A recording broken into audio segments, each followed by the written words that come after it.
I mentioned the academic literature, and there's been a ton of it the last couple of years, hasn't there? Around the application of digitalisation. Um, I think when we were talking off camera before we started, you mentioned something like 20 academic papers in the last, what, 3 years, something like that? Yes. And that's one of the reasons why you're here, Chris, is because, quite frankly, I do my best to keep up, but some of it goes above my head, and I know that my audience will probably be able to digest it a lot better than I would, but that's a lot of literature to cover in a short period in a period of time when we've got busy mission critical roles as well. So I'd love to spend the last kind of 10 minutes or so of the conversation just to pick up some of the key themes that you've picked up on. If I can kind of just cede the floor to you and just look at some of those key themes of the literature.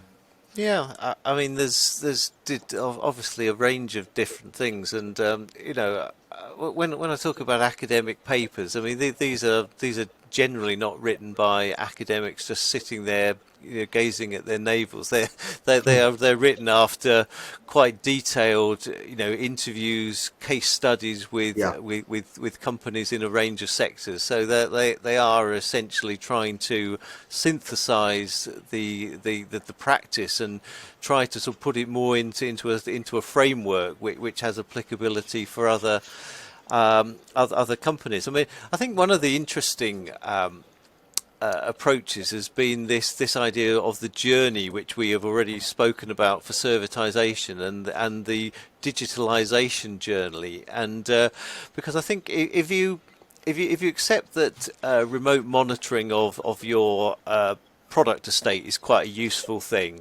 I think we could all probably agree on that.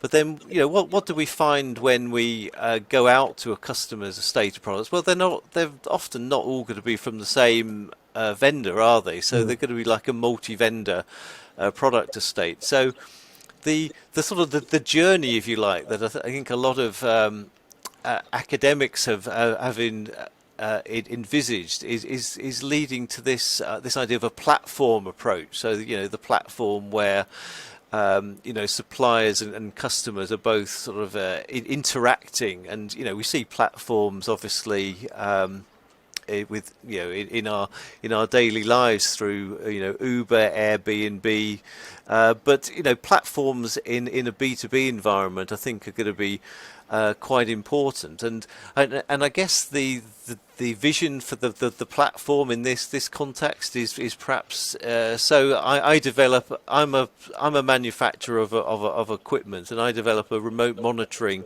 platform for my which works for my products, but I develop it with open systems so that it can also remotely monitor everybody else's products as well. So just think how useful that would be for the customer. So I don't need to contract with all these suppliers.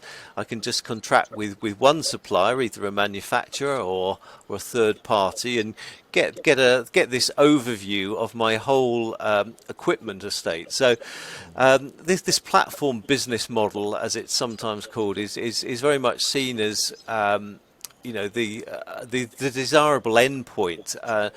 And of course, I guess it is to some extent, but there are some fairly powerful forces which would prevent that happening, because if you've got proprietary data, proprietary information about your equipment, do you want to give it to a competitor or a third party so that they can build a valuable offering for the customer? Well, maybe you might, maybe you may, but maybe you wouldn't. Maybe you'd rather say, well, this is what this data from the product is what I'm going to use to make my products more competitive, and it'll be like a data wrapper, if you want to use that term, around my products. So not just something which is out there for somebody else to use to create an offering. So that would be one area. I don't know whether you've come across these platform business model approach, Chris, in any of your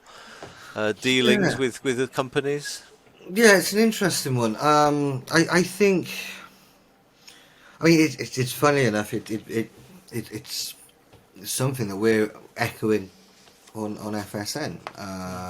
You know, one of the things that we try to do is be more than the sum of the parts. You know, the FSN Elite, the various kind of workshops and areas we do there, they're not field service news related. It's where somebody that is a member of our community can access all of the various different you know, can sit in on a workshop with different companies, for example. You know, whether and what's interesting about that, Chris, is the guys that have bought into this, into that ecosystem. And I think that's where it goes as well. Is they can buy into that.